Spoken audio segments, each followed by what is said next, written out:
Concern is growing for 5,000 sailors and Marines stuck at sea on the USS Abraham Lincoln. It's time for the Streamline, everything you need to know in 10 minutes or less. This San Diego-based warship was supposed to come home in May, but it's still deployed for the war with Iran. Crews have now spent a record 250 straight days at sea. Families say conditions on board are deteriorating, including moldy showers, broken toilets, food shortages, and no soap or toothpaste. And there are reports of sailors trying to jump overboard. The Navy denies an increase in suicide attempts. Now Congress is getting involved. Representative Sarah Jacobs wrote on Twitter, "The sailors and Marines aboard the USS Lincoln are going through hell because they've been at sea for months. I'm concerned," she writes, "about their mental health and readiness. This is a personnel issue and a national security risk. We must end the Iran war now." And Arizona Senator Ruben Gallegos is demanding a congressional investigation into the ship's conditions. Navy leaders say another carrier could soon relieve the Lincoln, but they didn't give a timeline. Meanwhile, President Trump is praising the Navy's performance. We totally control the Strait of Hormuz. We have control over it. Nobody else, only us. Our Navy is unbelievable, and things are going great for our country. Iranian leaders deny that. They say the strait will remain blocked until their demands are met. Now, if you or someone you know is having suicidal thoughts, please call the suicide hotline at 988. As the war continues, gas prices are going back up. Nationally, gas went up 3 cents overnight to $4.07 per gallon. In San Diego, there was no change. We're still $5.69. Breaking overnight, the San Diego County Sheriff's Office says human remains have been discovered at Palomar Mountain State Park. The Sheriff's Office says they were notified of those remains around 7:30 Wednesday night. Authorities are now working to recover them. So far, we don't know how they were discovered, how the person died, or who it is. Deputies are on scene right now. They are securing the area. This comes more than a month after Oceanside mother Angelica Brophy went missing. She was last seen July 6th. Her car was found at Palomar Mountain State Park, where she often hiked. Now, we do want to be very clear here. Authorities have not announced a connection between the remains found and Brophy. The Sheriff's Office says investigators will work on recovery this morning, and of course, we'll continue to have updates here throughout the day. Immigration and Customs Enforcement could soon use electric shock gloves to detain people. Records show ICE plans to spend up to $20 million on the devices. The manufacturer calls the gloves a de-escalation tool. The gloves must directly touch a person's skin to deliver a shock. The company says to avoid use on, quote, the elderly, small children, pregnant women, and the severely handicapped. Human rights groups are already pushing back against this plan. A local advocate worries agents might use the gloves on people observing immigration raids. This is going to embolden them to then come closer to observers, and so we have to take precautions. We have to continue to monitor and document their activity.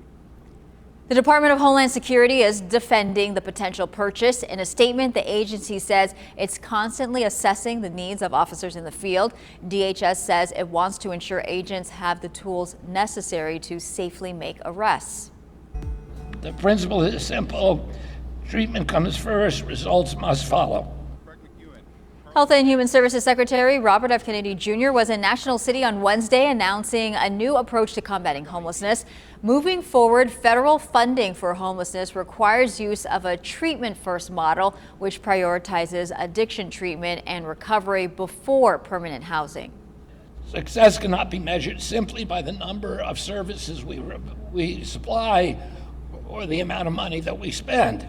It has to be measured on whether people are actually getting better. Government data shows 75% of unhoused people struggle with substance abuse issues and 78% suffer from mental health disorders. All restrooms at Mission Bay are reopening on Friday. Last month, the city closed about half of them as part of budget cuts. We've been covering the pushback that followed. This morning, ABC 10 News reporter Karina Vargas follows through, pressing Mayor Todd Gloria about how the city found money to pay for this.